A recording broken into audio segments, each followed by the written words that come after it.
જય માતાજી મિત્રો, ચૈત્ર મહિનો ચાલી રહ્યો છે। આ મહિનામાં ઓખા હરણ સાંભળવાનું કે વાંચવાનું ખૂબ જ મહત્ત્વ છે। ચૈત્ર મહિનામાં આખો મહિનો લૂણ વગરનું ભોજન કરવું અને આખો મહિનો ઓખા હરણ સાંભળવું કે વાંચવું। જે મનુષ્ય ચૈત્ર મહિનાના આખો મહિનો ઓખા હરણ સાંભળે છે તે નિરોગી રહે છે, તેને ક્યારેય તાવ તર્યો આવતો નથી, એવું માં પાર્વતીજીનું વરદાન છે। આજે આ વિડીયોમાં વાર્તા રૂપે ઓખા હરણ સાંભળીશું, જે ખૂબ જ સાંભળવું ગમશે, જે દરેક શબ્દોના સાર સાથે સમજાય તેવું ઓખા હરણ સાંભળવું ખૂબ જ ગમશે। આશા રાખું છું ઓખા હરણ વાર્તા સાંભળવી આપને જરૂર ગમશે। જો વાર્તા પસંદ આવે તો વિડીયોને લાઇક, શેર, સબસ્ક્રાઈબ જરૂર કરજો। આજે આ વિડીયોમાં ઓખા હરણ ખંડ 1 બાણાસુરને ઉત્પાતોનું દર્શન સાંભળીશું। શ્રી ગણેશજીનું સ્મરણ કરી ઓખા હરણ વાંચવાનું શરૂ કરું છું, તેને ધ્યાનથી અને શ્રદ્ધાથી સાંભળજો। શ્રી ગણેશાય નમઃ। મિત્રો, આ સંવાદ સંત શિરોમણી વેદવ્યાસજી અને ઋષિ મુનિઓ વચ્ચે જે વાર્તાલાપ થયો તે સંવાદ અહીં રજૂ થાય છે। જન્મેજય ઋષિ પૂછે છે કે હે વિદ્વાનોમાં પ્રિય શ્રેષ્ઠ, મેં તમારા મુખેથી વિવિધ મહાપરાક્રમી રાજાઓના ચરિત્રો સાંભળ્યા છે। આજે મને મહાન અસુર સમ્રાટ બાણાસુરના વિષયમાં વિસ્તારપૂર્વક વર્ણન કરો। તે તપોધન અસુર હોવા છતાં દેવાધિદેવ મહાદેવજીના પુત્રભાવને શી રીતે પ્રાપ્ત થયો કે જેથી ભગવાન શંકરે સ્વયં એની રક્ષા કરી અને એના સહવાસમાં રહેનારા ગણો સહિત ભગવાન કાર્તિકેયે પણ તેનું રક્ષણ કર્યું। જન્મેજય થોડીવાર અટકીને આગળ બોલ્યા, બળવાન બલિનો પુત્ર પોતાના 100 ભાઈઓમાં સૌથી મોટો હતો અને તે સેંકડો દિવ્યાસ્ત્ર ધારણ કરનારી સહસ્ત્ર ભુજાઓ વાળો હતો। ભગવાન શંકરે તેનું રક્ષણ કર્યું હતું। એટલું જ નહીં, પણ એ બાણાસુર ગણો સહિત એવા કાર્તિકેય સાથે જ સહવાસ પામ્યો હતો। બલિ રાજાને 100 પુત્રો હતા, બાણાસુર તેમાં જ્યેષ્ઠ પુત્ર હતો। તેથી ચોપાસ સેંકડો મહાબળવાન અને વિશાળ દેહધારી યોદ્ધાઓ વીંટળાયેલા રહેતા હતા। છતાં પણ શ્રી કૃષ્ણએ બાણાસુરને યુદ્ધમાં શી રીતે પરાજિત કર્યો હતો? બાણાસુર આવેશયુક્ત હોય, યુદ્ધની ઈચ્છા ધરાવતો હતો, તો પણ તેને જીવતો શા માટે છોડ્યો હતો? ઋષિ મુનિની આ વાત સાંભળી સંત શિરોમણી વેદવ્યાસજી બોલ્યા કે હે જન્મેજય, અપાર તેજવાળા શ્રી કૃષ્ણનું આ લોકમાં બાણાસુર સાથે જે મહાયુદ્ધ થયું હતું તે વિશે તમે સાંભળો। એ યુદ્ધમાં બાણાસુરને રુદ્ર કાર્તિક સ્વામીનો પણ સહારો હતો। આમ છતાં પણ એ યુદ્ધમાં પોતાના વખાણ કરનાર બાણાસુરને જીત્યો હતો અને તેને અંતે જીવતો છોડ્યો હતો। બાણાસુરને જે પ્રમાણે ભગવાન મહાદેવે વરદાન આપ્યું હતું, હંમેશા પોતાની નજીક જ રહેવાનું તેને વચન આપ્યું હતું તથા પોતાના ગણોના નાયકનું પદ પણ આપ્યું હતું। બાણાસુરનું ભગવાન શ્રી કૃષ્ણ સાથે જે મહાભયંકર યુદ્ધ થયું હતું તેમાં બાણાસુરને ભગવાન શંકરનો સાથ હતો, તથા તો પણ શ્રી કૃષ્ણે તેને પરાજિત કર્યો અને જીવતા છોડવાનું કારણ તથા દેવાધિદેવ શંકરના પુત્રપણાને બાણાસુર કેવી રીતે પામ્યો હતો અને જેને કારણે એ ભયંકર યુદ્ધ થયું હતું, એ સઘળું વૃત્તાંત હવે તમે સાંભળો। આમ કહી વેદવ્યાસજી આગળ બોલ્યા કે એકવાર કાર્તિક સ્વામી રુદ્રનું આરાધન કરી રહ્યા હતા, ત્યારે તે જોઈને મહાપરાક્રમી બલિપુત્ર બાણાસુર અતિશય આશ્ચર્ય પામ્યો હતો। તેને પણ ઉગ્ર તપ કરવાનું મન થયું હતું। ઉગ્ર તપ કરીને ભગવાન ભોળાનાથને પ્રસન્ન કરીને તેમના પુત્ર થવાની બાણાસુરને ઈચ્છા થઈ હતી। આથી બાણાસુરે તપ કરીને પોતાનું શરીર ક્ષીણ કરી નાખ્યું હતું અને હું પોતે મોટો તપસ્વી છું એવી આત્મશ્રદ્ધા કરવા માંડી હતી।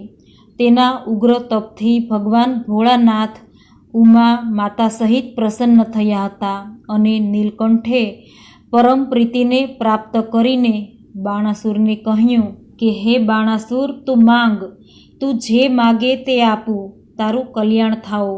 ત્યારે બાણાસુરે આંખો ખોલી અને મહેશ્વરને કહ્યું કે હે ત્રિનેત્રધારી પ્રભુ, આપ મારા તપથી ખરેખર પ્રસન્ન થયા હો અને મને વરદાન આપવા માગતા હો તો હું એટલું જ માગું છું કે હું માતા ઉમાદેવીનો પુત્ર થવા ઈચ્છું છું.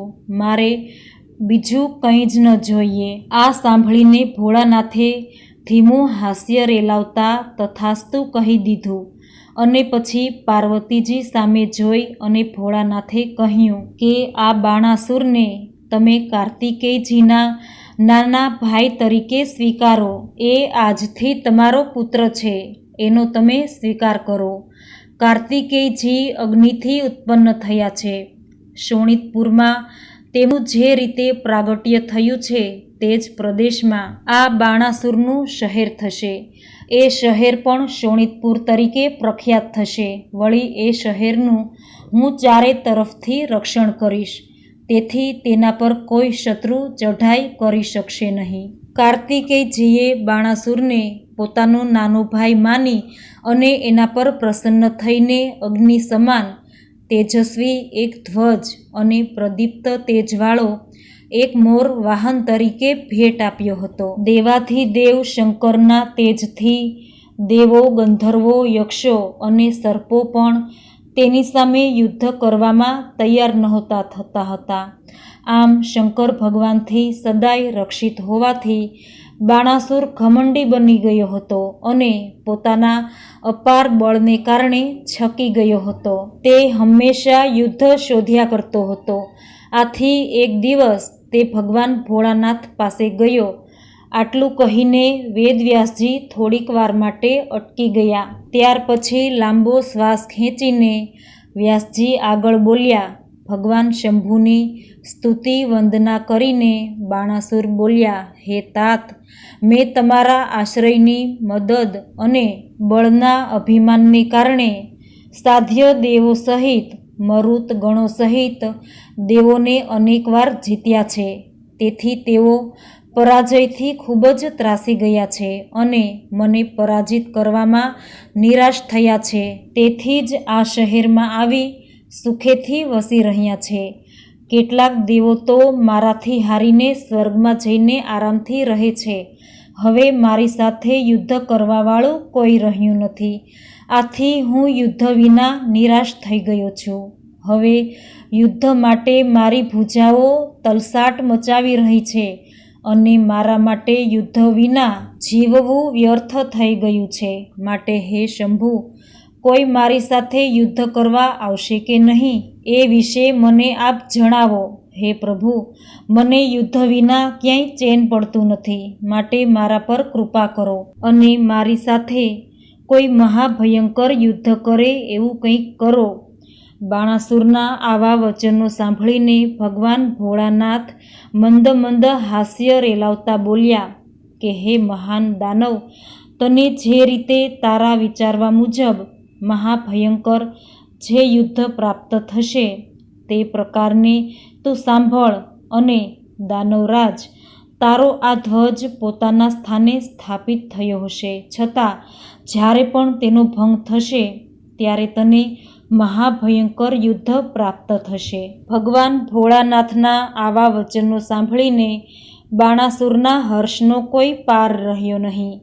એ અતિશય ખુશખુશાલ થઈ ગયો અને પ્રસન્ન ચિત્તે બોલ્યો, બહુ સારું થયું કે મેં જે 1,000 હસ્ત ધારણ કર્યા છે તે નકામા નહીં જાય. આમ કહીને તેના નેત્રો ખુશીના આંસુથી ઉભરાઈ ગયા અને પછી તેણે 500 અંજલિમાંથી ભગવાન ભોળાનાથનું પૂજન કર્યું અને દંડવત પ્રણામ કરી પોતાના મહેલે જવા તૈયાર થયો. ત્યારે મહેશ્વર બોલ્યા કે હે વીર મહાબાહુ, ઊઠ, ઊભો થા. તું તારા 1000 હાથો અને તારા કુળને યોગ્ય એવું અનુપમ મોટું યુદ્ધ પ્રાપ્ત કરીશ. વેદવ્યાસજી આગળ બતાવતા કહેવા લાગ્યા કે આમ ત્રિનેત્રધારી શંકર ભગવાને બાણાસુરને કહ્યું ત્યારે તે અતિ હર્ષથી ઉન્નત બની તત્કાળ ભોળાનાથને નમન કર્યું અને પછી નીલકંઠે જ્યારે તેને વિદાય આપી ત્યારે શત્રુઓના નગરો પર વિજય મેળવનાર બાણાસુર પોતાના મહેલમાં મોટા ધ્વજગૃહમાં ગયો અને ત્યાં આરામથી બેઠો. પછી મહાભયંકર અટ્ટહાસ્ય કરતા તેણે પોતાના હોશિયાર અને મહાપરાક્રમી મંત્રી કુંભાડને કહ્યું કે મારા મનમાં જે સારા સમાચાર છે તે હું તમને જણાવવા ઈચ્છું છું. આ સાંભળતા જ આશ્ચર્યમાં ગરકાવ થઈ જતા કુંભાડે બાણાસુરને પૂછ્યું કે હે મહાન રાજેશ્વરી, મને પ્રિય થાય તેવા કયા સમાચાર તમે મને કહેવા માટે આટલા થનગની રહ્યા છો? તમારા નેત્રો અત્યારે અતિશય ખુશીને કારણે ભીના થયા છે અને અતિ હર્ષથી તમે મને હમણાં જે કંઈ કહ્યું તે હું સાંભળવા ઈચ્છું છું. શું તમે કોઈ વરદાન મેળવ્યું છે કે પછી ભોળા શંભુની દયાથી અને કાર્તિકેયજીએ કરેલા રક્ષણ દ્વારા તમે શું ત્રિલોકનું રાજ પ્રાપ્ત કર્યું છે કે રાજ્ય મેળવવા ભગવાન શંભુએ તમને જણાવ્યું છે? જેના ચક્રના ભયથી ત્રાસેલા દાનવો જળાશય સમુદ્રમાં નિવાસ કરે છે, તે શાર્ડિંગ ધનુષ્યધારી ગદાધારી વિષ્ણુ સામે યુદ્ધમાં તમે ઉતરવાના છો?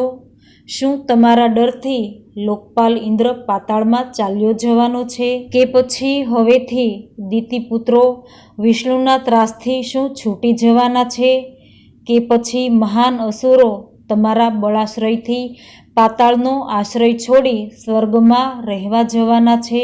હે રાજન, તમારા પિતા બલિરાજા વિષ્ણુના પરાક્રમથી દબાઈને આખરે પાતાળમાં વસ્યા હતા. હવે પછી પાતાળના જળ સમૂહમાંથી એ બહાર નીકળીને શું પોતાના રાજ્યને પ્રાપ્ત કરવાના છે? યા તો હે રાજન, દિવ્ય પુષ્પમાળાઓ અને વસ્ત્રોને ધારણ કરતા અને દિવ્યમાળા અને ચંદન લેપનયુક્ત એવા તમારા પિતા બલિરાજાના આપણને દર્શન થવાના છે કે પછી હે પ્રભુ શ્રી વિષ્ણુ ભગવાનના 3 પગલાથી આપણા જે ત્રિલોક હરાઈ ગયા છે તેને આપણે સર્વે દેવોના જીતીને પાછા લાવીશું? યા તેમનો ધ્વનિ ગંભીર અને સ્નેહભર્યો છે? યા તો હે રાજન, વૃષભધ્વજ શંકર તમારા પર કૃપા કરવાને શું તૈયાર થયા કે જેથી આપનું હૃદય હર્ષાશ્રુઓથી અતિ કંપી રહ્યું છે? શ્રી શંકરની પ્રસન્નતા અને કાર્તિકેયના મતથી તમે આપણા સર્વની રાજ્ય સંપત્તિને પામ્યા છો. કુંભાડના આવા વચનો સાંભળીને હર્ષથી થનગનતો અસુરોત્તમ અસ્ખલિત વાણીમાં બોલ્યો કે હે કુંભાડ, મેં દીર્ઘકાળ પર્યત યુદ્ધ કોઈની સાથે કર્યું ન હતું. આથી મેં ભોળાનાથને પૂછ્યું કે હે દેવ, ઘણા લાંબા સમયથી કોઈની સાથે મહાભયંકર યુદ્ધ કરવાની ખેલછા રહ્યા કરે છે, તો મારા મનને સંતોષ થાય એવું યુદ્ધ મને ક્યારે પ્રાપ્ત થશે? મારું આટલું બોલવું સાંભળી દેવાધિદેવ ભોળા શંભુ પ્રથમ તો ખડખડાટ હસી પડ્યા અને પછી બોલ્યા કે હે બાણાસુર, તું અતિશય મોટું અદ્ભુત યુદ્ધ મેળવશે. હે દાનવ, મોર પક્ષીની નિશાનીવાળી તારી ધજાનો ભંગ થશે, યાની તૂટી જશે, ત્યારે હે દિતિનંદન, તને મહાયુદ્ધ પ્રાપ્ત થશે.